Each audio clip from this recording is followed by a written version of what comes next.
so today we're going to review the new operating system. There's been some excellent videos that have come through on Sierra, and I'm going to show one of them. It's about 25 minutes long. It highlights some of the new features of Sierra, and I think it's very interesting. And now, of course, there'll be more and more information that'll come through the group this fall. So let's just get right into it, okay? Enough talk.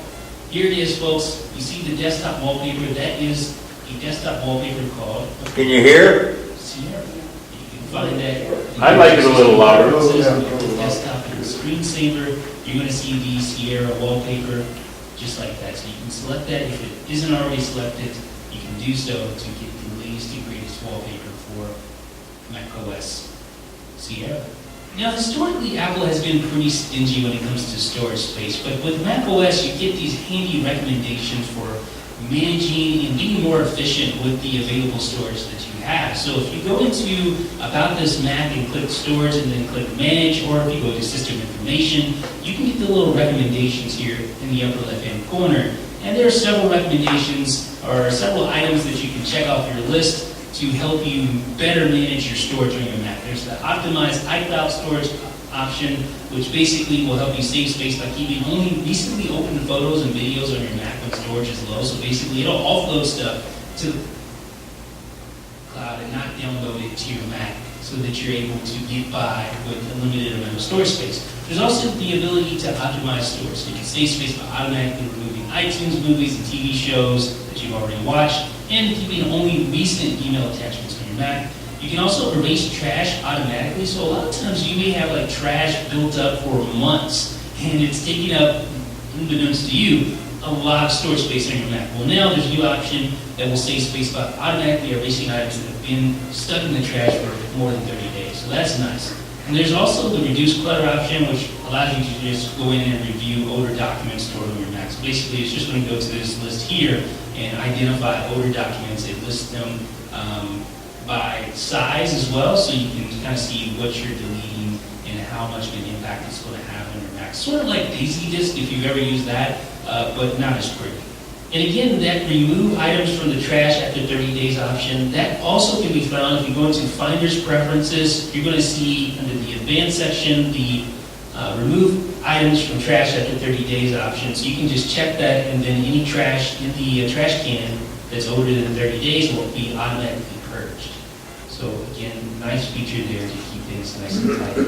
Optimized Mac Storage will basically allow the full contents of your iCloud drive to be stored on your Mac if you have enough space. Now, if you don't, older documents are going to be stored only in iCloud when space is needed. So that will help eliminate some of the files that are taking up space and allow you to skirt by when you're running low on storage space. So another nice provision to keep you going and keep your Mac running more efficiently, because sometimes your Mac can be full of files and you don't know it, and you've reached your threshold and it's running super slow, and you just don't know, why is my Mac running so slow? Well, you probably want to check how much storage space you have, because you could be running up against a wall and your Mac's not even letting you know. So this is helping you to be more proactive in that regard. Now, here's another new feature. You can actually store your desktop and document folders in iCloud. So that allows you to be able to access your desktop and your documents from any Mac. Any Mac that you have signed in with your iCloud account, basically it's going to mirror across all of your Macs. And also, not only that, you're going to be able to access these files that are stored on your desktop on any iOS device logged in as well. So that's a pretty cool provision. Obviously, it has downsides, meaning it's going to upload any kind of changes. It's going to basically be waiting for changes, files that you save to your desktop. Depending on how you use your desktop, it may not be that handy of an option, but some of you may like it. So a nice little provision there. Desktop and document folders in iCloud. Now, while we're here, we might as well talk about this option here. Windows users will certainly appreciate this. This is the ability to keep folders on top when sorting by name. So let me show you how this works here. I'm going to open up a Finder window, and we're going to go to my Movies folder. hopefully.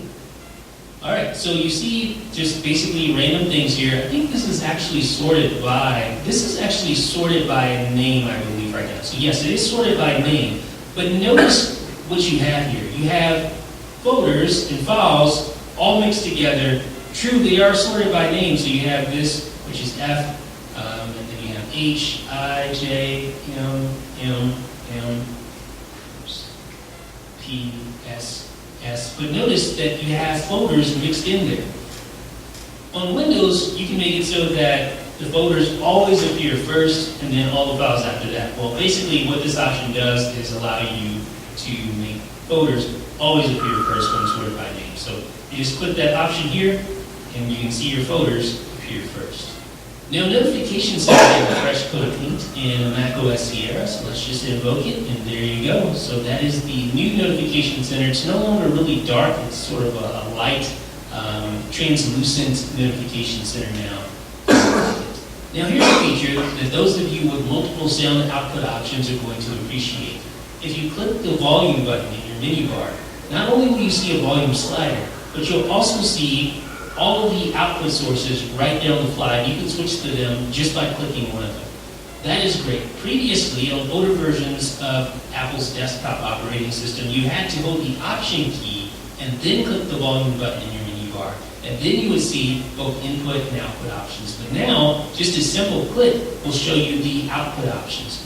If you do still want to see the input options, all you need to do is hold Option and then click, and you'll see both output and input options. Okay, are you ready for a feature that's going to blow your mind? Well, third-party menu bar icons on the menu bar. That is amazing. All right, so you've always been able to move all of the default first-party menu bar icons by holding the Command key on your keyboard and just dragging like this. But the third-party app icons, you've never been able to move. For the most part. And I know there's probably been some exceptions, and there's third-party apps like Bartender and things like that. But you haven't been able to do the same thing for third-party menu bar icons.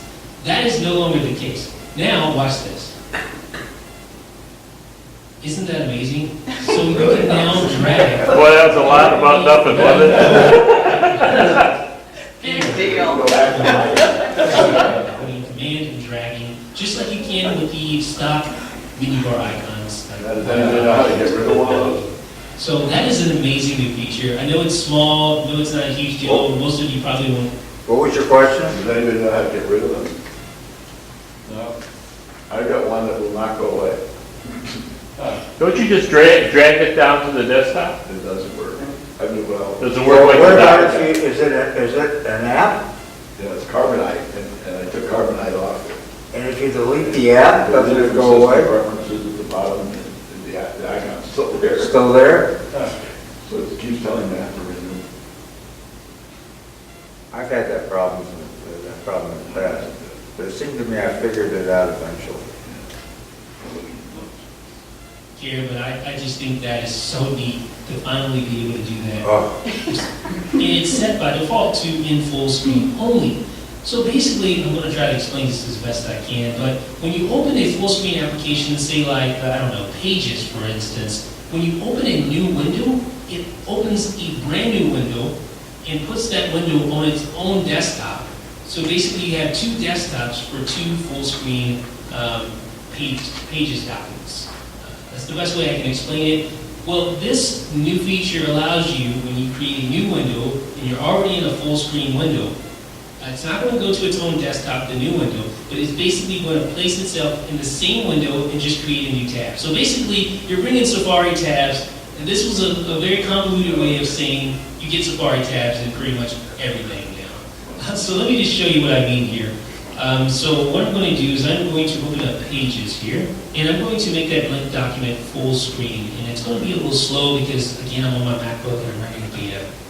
Just bear with me. So that blank document is full screen. Now, previously, if I would have hit Command-N to create a new Pages document, it would basically go out and create a whole new desktop and place a single Pages document on that desktop in full screen view. No longer the case, though, with this option enabled. So Command-N, basically, I'm going to select a blank document, and guess what happens to it? it's going to place it in the same desktop, just giving it another tab. So now I have 2 Pages tabs, so I can start one document, start, Well, that's, Yeah, I like that. Yeah, start. so that's split screen, but without a split screen. so it's like when you're on Safari, you can click the tabs to go from one screen Right, to another. right, that's what it says. Start another. All right, so now I have 2 documents on the same desktop, thanks to having the ability to have multiple tabs. Now, right now, this setting is only for when the Pages document or the application is in full screen view. If I am not in full screen view and I select New Document, it's going to open up a brand new window. Why is that? Well, that is because I have the default option set for in full screen only. But if I set it to always, guess what happens? Yes, it's going to put the next page in a new tab, in the same document window, in the same Pages application. So basically, if I select always, whenever I create a new document, it's going to put it in the same window, just on a new tab. Very, very nice new feature, and it works with loads of different applications. Now, speaking of tabs, you can now have, tabs and maps. So that means you can have 2 different locations mapped out in the same application, just on 2 separate tabs. Again, just like Safari browser, having multiple tabs in the Maps app. Now here's a new feature that you iOS users are going to love. Whenever you double space, it will automatically insert a period now. So let's test it out here. This is a double space test. Now, double space, and it enters the period automatically. It what? Now, you don't have Enters a period. It's like on iOS when Oh, okay. you double tap. have to keep that functionality enabled. If you don't like that, if you don't want to bring more iOS functionality to the Mac, you can disable that simply by going to System Preferences, and then clicking on Keyboard, and then clicking on Text. And now you're going to see this option here, Add Period with double space. Just uncheck that if you don't like that new functionality. One of the best new features to make its way to macOS Sierra is, yes, picture-in-picture mode. Just like the iPad. So now, if you're in Safari or you're in iTunes and you have an eligible video playing, you can click the picture-in-picture button, and that will pop it out of the current application and allow you to continue using other apps to navigate between different desktops, and the video is just going to stay right on top of all the content that you're looking at. So I can resize that video like this. Of course, I can move it around. It's going to snap into one of the 4 corners on the Mac, just like that. One thing you can't do, though, you can't kind of, you know how you can do on the iPad, move it to the edge and it kind of just docks out of the way so that you have a more full screen view. You can't do that with this particular version of picture-in-picture. That could change in the future. Again, this is a beta, so just keep that in mind. But you can resize it and you can dock it in one of the 4 corners. So very, very nice addition. And again, like I said, it does work across desktops. It will stay on top of whatever content you're looking at. So if you have a Safari window open, you have another website open, don't worry, you're going to be able to see your video no matter what. If you like to keep tabs on your Mac, you'll be happy to know that the console app with all of its system status messages has been updated with a fresh coat of paint, and it looks really good. If you're a person with limited mobility, you're going to really appreciate this new Dwell Control feature in the accessibility options. Now, Dwell Control allows the mouse to be controlled using head or eye tracking technology. So I'm going to enable it here, and basically you can do all sorts of things and control your Mac using the left click, double click, right click, toggle drag, scroll menu, keyboard, system functions, and custom functions as well. This is really great for those of you with limited mobility, going to be able to use tracking hardware in order to control your Mac. Pretty special stuff here. Now, one feature that you won't find in Developer Preview 1 for macOS Sierra is Auto Unlock with Apple Watch. And I'm so looking forward to being able to try this out. This is something that Apple touted at its WW address. And basically what it's going to allow you to do is to auto log into your Mac when you have an authenticated Apple Watch on your wrist. Now, arguably the biggest new feature in macOS Sierra from a nerd perspective is ePFS, or Apple File System. This is the file system that will ultimately replace HFS Plus, which is an aging file system. Apple file system is new, it's modern, it works across all of Apple's platforms, iOS, OS X, tvOS, watchOS, has tons of cool features, and it's available in Developer Preview 1 for macOS Sierra. So the universal clipboard feature in macOS Sierra allows you to copy and paste between your Mac and your iOS devices that are logged into the same iCloud account and have continuity enabled. So let me show you what happens. First of all, let me just show you what's on my clipboard on my Mac here. I'm going to paste. You can see it's just wowzers, right? All right, so now on my iOS device or on my iPhone, I'm going to select this text. And I'm going to copy this text. All right, so it's copied. So now let's go back to the Mac and let's see what we have here. So I'm going to try to paste on the Mac. See it? So that happened with no sort of prompts or anything. It just automatically picked up what I copied from my iPhone and then pasted it right onto my Mac. That is pretty awesome, and it's completely seamless. Great feature. So let's see if we can go in the opposite direction now. All right, so I'll just say wowzers.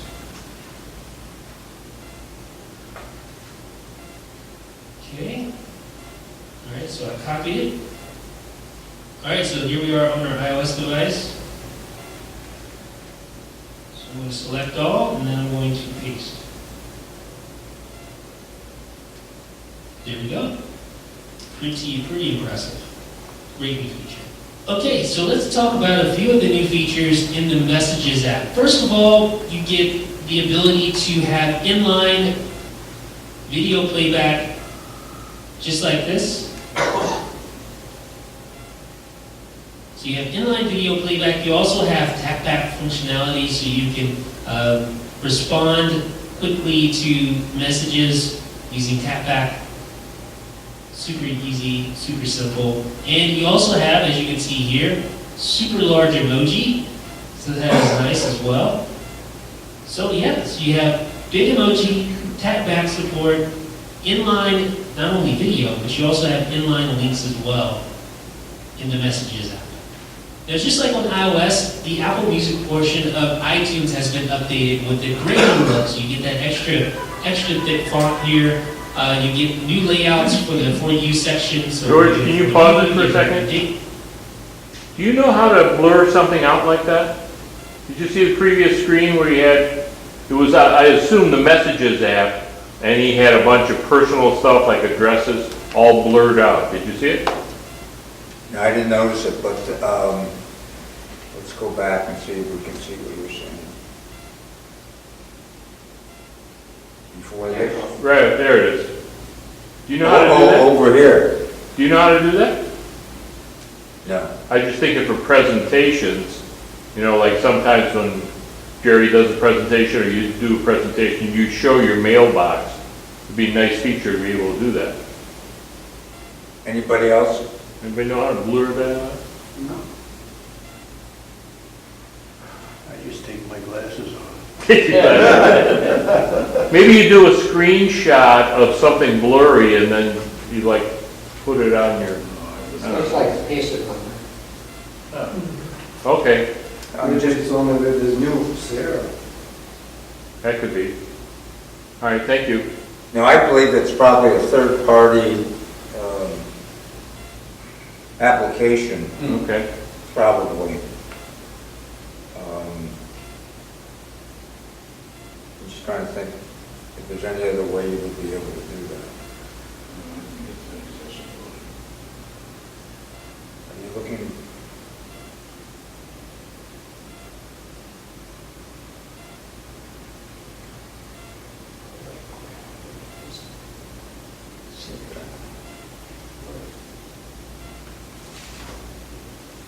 Super large emoji, so that is nice as well. So yeah, so you have big emoji, tap back support, inline, not only video, but you also have inline links as well in the Messages app. Now, just like on iOS, the Apple Music portion of iTunes has been updated with the great new look. So you get that extra thick font here.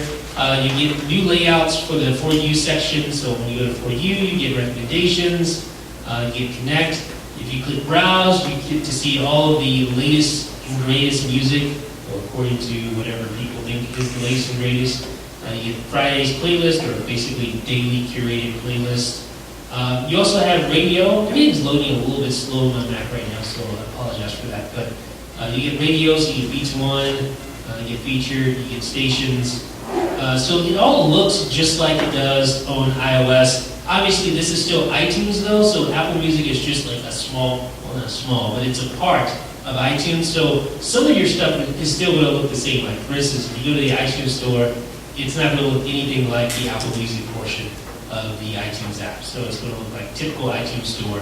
But if you choose any of the 3 Apple Music-centric tabs, like For You, Browser, Radio, then you're going to see a very Apple Music-esque look taken directly from iOS 10's update. Now the Photos app on macOS Sierra, just like its iOS counterpart, has been updated. Now you get several new features here. Let's start with People. Now you're not going to see anything yet here because it hasn't finished indexing, but basically it's going to scan your entire library and pull out the faces, or familiar faces of people, and allow you to quickly search on those faces. And then you also get Places, which allows you to see all the pictures that were taken in specific locations. They're actually placed on the map in those specific locations, and then you can access your photos that way.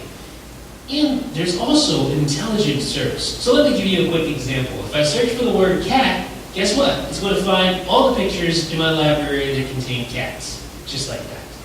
And last but not least, you have the new Memories section, which is also found in the iOS counterpart. And Memories will basically create a montage based on photos and videos taken in specific places or at specific times. It really is an impressive feature. It helps you to sort of reminisce and think about some of the things you've done, some of the events you've had. If you've had any special events, it will create montages based on those events and based on those dates and places that you went, and it really is impressive. I like this feature a lot. Okay, so let's talk about Siri. Siri can be invoked in a variety of different ways. Of course, you see the Siri icon on the dock, you can use that. Or you see the Siri icon in the menu bar, you can use that. Or if you go to the Launchpad, you can access the Siri button there. Or you can search for Siri in Spotlight, so just do Siri like that, and then you can click on it like that. Or you can go to the Applications folder. As you can see, there's just tons of ways to invoke Siri, and it probably is even more than that. You probably can even do it from the command line if you wish. But I just want to show you that there's so many ways to access it. And that's not even all. You can also access Siri by using a keyboard shortcut. And I highly recommend that you go ahead and set that up. You can do so in System Preferences. And if you click on Siri, you're going to see the ability to add a keyboard shortcut. Right now, it defaults to Function Space, which is actually a pretty cool shortcut. I think I'm going to keep it on there. But you can also customize it if you wish. There's a global enable disable option here. So if you check or uncheck that, you can enable or disable Siri. You can also hide or remove it, or hide or show it in the menu bar just by using this option. And just like on iOS, there's a language option. You can change the Siri voice. You can turn on or disable voice feedback. And here's a really cool option for the Mac, mic input. So you can choose which microphone you want to use as Siri input. And I'm using a third-party microphone, not my internal microphone, as you can see right here. So lots of things to consider when using Siri, but let's just get on to it and talk about some of its features and some of the things it can do. So right now I'm going to ask it to book a restaurant in Chicago for 7 p.m. So let's try that out. Book a restaurant in Chicago for 7 p.m.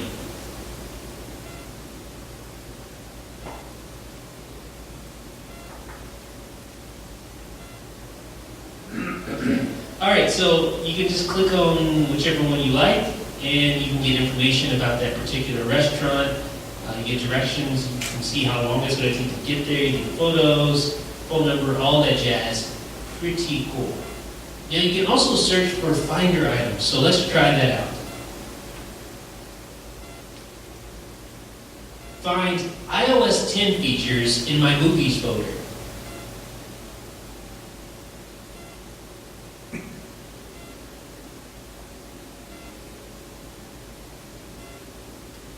Who won the Warriors game?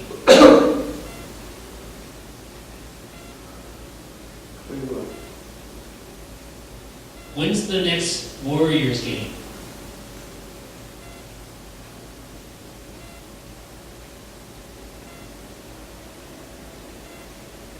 Okay, so say I wanted to basically keep that in my notification center, I can click the little plus sign here, and that will basically pin that into notification center so that I can easily access that. So there it is, right at the top. So now I won't forget that the Warriors play on Sunday. All right, so let's try something else really cool. Search the web for images of Steve Jobs.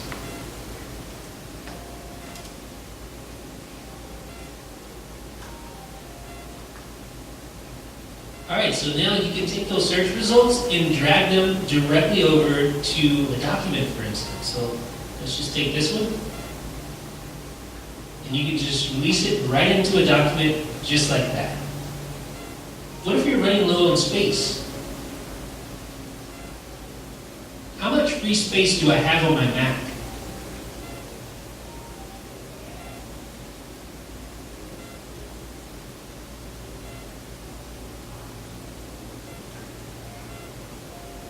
Add Zach to my 10 p.m. meeting. How do you spell egregious? Play beats 1. What's the weather in Fukuoka? What time is it in Tokyo? Show my photos from yesterday.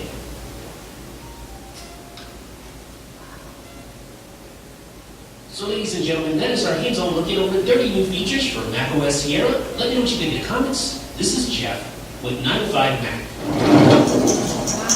That's pretty cool.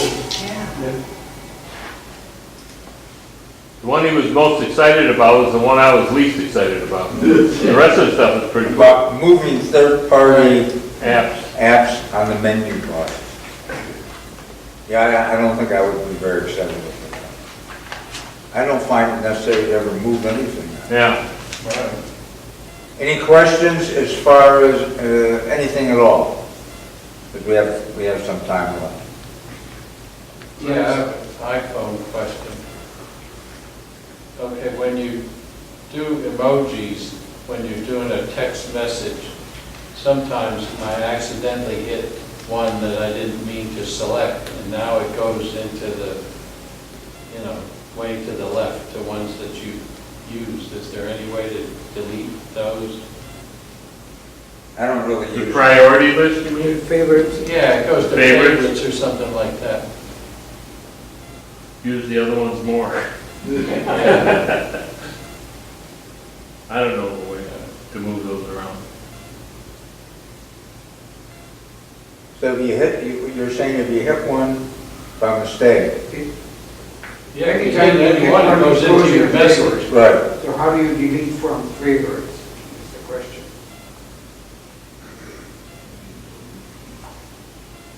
Marty's doing a search. Find anything? So George, when is Sierra coming out? I don't remember exactly. This fall. Yes. George, we were talking about Blur.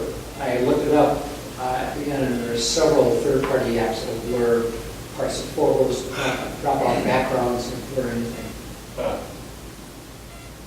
Any particular one? Uh, Did it highlight which was the best or anything? It's something called Blur Photo Editor that had 5 stars with 9,800 reviews, called Blur, the Photo Blur Editor. Is there a cost?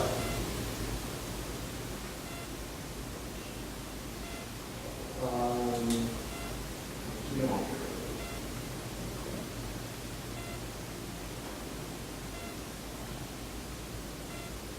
Yeah, because that would be, actually Jerry's kind of neurotic about that type of thing when he makes presentations, and, or anybody would.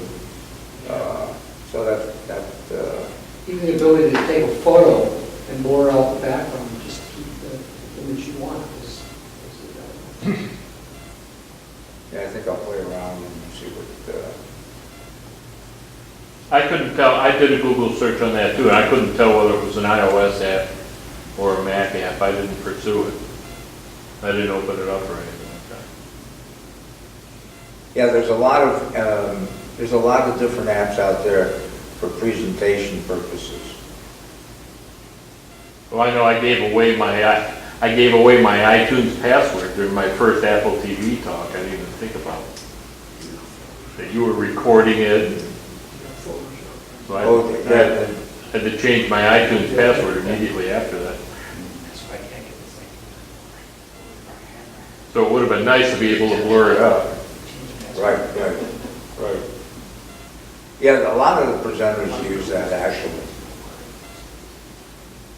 Now, I think we should be able, with Linda and with Notebloom, to probably do that. If you're working on a program like Pages and you're watching a Notebloom tutorial on Pages, that new movie, or whatever they call it, picture on picture, Yeah. would be a great advantage. If you have the ability to multitask. Any other questions? Yes? Yeah, this one involves Wi-Fi feed. Wi-Fi? Wi-Fi feed on an iPhone. My question is, does the iPhone, I have a 6, iPhone 6, does it have the ability to pick up Wi-Fi signals as does the iPad and other peripherals? Because when I use this in one part of the house, I can get something like up to 20 megabytes per second off my iPad, laptop, my wife's iPhone, my wife's laptop, but on my iPhone, I only get about 6, less than half. And I'm wondering, And are you on the same? anybody ever have any problems with the Wi-Fi reception on these iPhones? Are they any different? Is it on exactly the same? Exactly, and at the same time, envelope and everything. And you have your iPhone set to go to cellular, go to Wi-Fi if it's available. Oh yeah. And that's I've set. reset the network facility 3 or 4 times. Nothing seems to improve it. Anyway, I have an appointment at the Genius Bar today, and I'll see what they have to say about it. You could try asking your cellular provider, tell them your phone doesn't work very well in the house, and they might give you a I have no free- problem with cellular signal, it's only the Wi-Fi. No, it's a My Wi-Fi. Wi-Fi internet signal that I have trouble with. No. And from what I gathered, the antenna in these iPhone 6s is supposed to be better than the old ones. Yeah, that's right. So if you use the iPad or your Mac in the same location that you're at, Absolutely. you're getting 20 megabytes per Side by second. side. But the Side by phone- side, yeah. Wow. That's strange. And you're sure you're on the same network? Yep, no question about it. Because I know when I was having that trouble, what I didn't realize was that one of the devices was on the Xfinity Wi-Fi sort of global Yeah, that's what network happens to from the me. neighborhood. Yeah, I made sure about that because I have a neighbor who, well, anyway, it's a business and they don't have any kind of a code on their network. You can get on it just by turning on your Wi-Fi, and I've always checked to make sure that I was on my own. Yeah. I seem to be jumping right into Xfinity all the time. Yeah, that's, Erase it. He talked about how you could prioritize the network. but do you have Xfinity as your service? As your phone service? Yeah. That's probably why. Somehow they, You know, I'm trying to understand an issue I have. I have, right now, 2 internet providers in my house. But I can't get rid of, I was under business, Comcast, and all of a sudden my condo association came along, and along with TV is now providing internet. And it's a much better connection. And so, and I can't get out of my business contract. You know, when I signed up, I guess, for two years, and they won't let me out. But I've disconnected my I took the connection, the cable connection that is hooked into my time capsule, and I moved it over to the new router. Yet, I can still use the old router. Why? What's the old router connected to? Nothing. I don't think, nothing. I just connected it. So it has no input signal, but you're getting an output from it? Yeah. You can forget the network Unplug it, on yeah, the setup. forget the network. You might just be looking for it. Okay, oh, Mike left. Because in my back bedroom, the new one is not, can't get to the new one, so I'm still using the old one, and I thought I was disconnected. And what You see that truck running around Naples that says, "I hate Comcast"? No. And the guy's wearing a t-shirt, "I hate Comcast." Got a huge truck, like 30 or 40 feet. Good for him. "I hate Comcast." So if he lives in Naples, he should just buy it. And let me put out the money. George, I'm Mary Condon, and I've been having a lot of trouble with Comcast and Wi-Fi. And I have spent about 2 weeks on the phone with them, various people. Good guy in South Carolina tried for over an hour and said, "It's just going in and out, can't help you." So finally they sent a tech over, and he was fabulous. He was from Connecticut. Well, did He you, was about 50 years old. Did you marry the guy or something? Pardon? No, if you ever find anybody like that, we should capture him. Yeah. I got his number. But anyway, he came in and he showed me that my lack of common sense and my ignorance, but he didn't use those horrible terms, but he showed me what I was doing wrong. I had my modem under a piece of furniture. I like an aesthetically pleasing room, and all those wires blow my mind. So he showed me, take the modem out from under your piece of furniture, put it up in the open air so it can get the frequencies. Next of all, I have a 3-year-old. So where did you end up putting your modem? Up on top of the entertainment center. Then he told me I was not updating my smart TV. He was 3 years old and needed updates. Update my apps like Netflix. Then he told me I live in an old building, 1983. The wiring isn't shielded, so I'm getting interference. That's not a big problem, but he just wanted to let me know every aspect of what I was dealing with. So did you move? Then, what was that? What do you think? Did you move? Did you buy another? I didn't move, no. Then he said that what Marty had taught me, he said wire your smart TV to your modem with an Ethernet cable. Wire your Apple TV to your modem. It's much better than Wi-Fi. There are 11 frequencies here. All the Wi-Fi phones, the computers, the iPads, everything that's using Wi-Fi is on those 11 frequencies, so there's a lot of traffic. And if you use the wires, you're going to get a much better reception on your smart TV and your Apple TV. He also taught me... And you did that?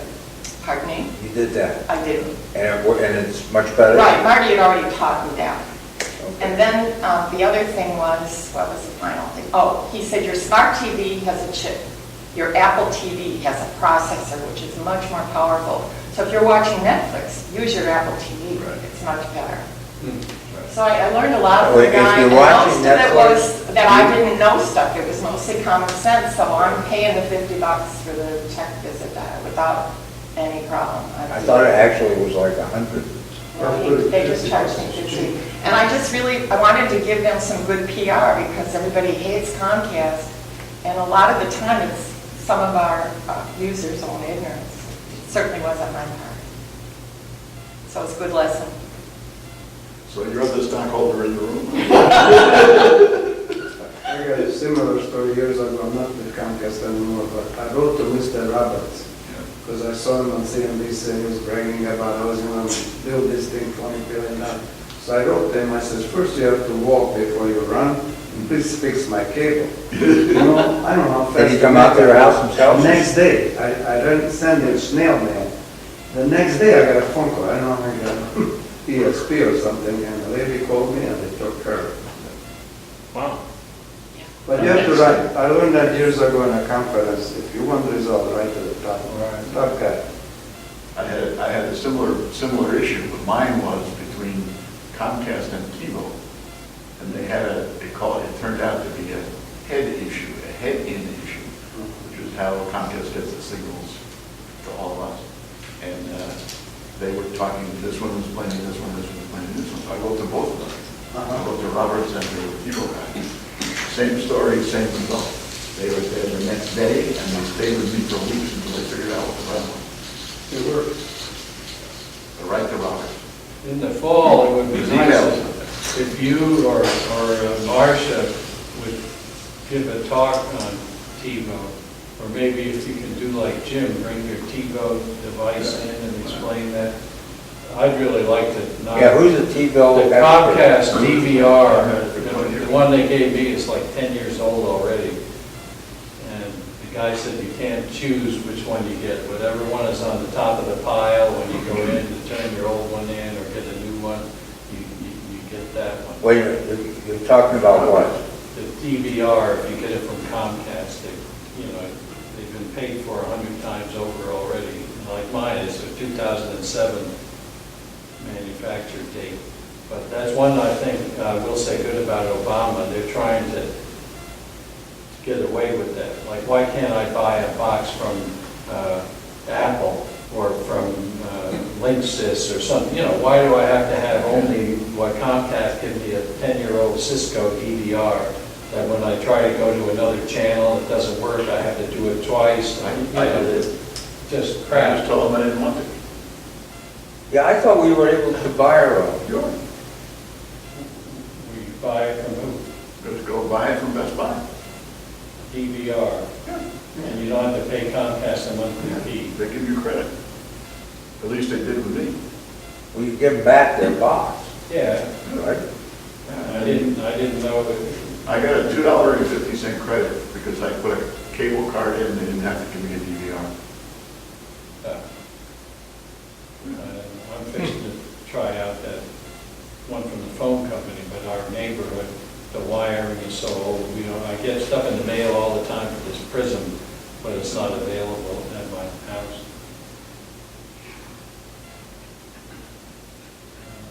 Anything else? No other questions? All right, we'll see everybody on September the 7th. Thank you.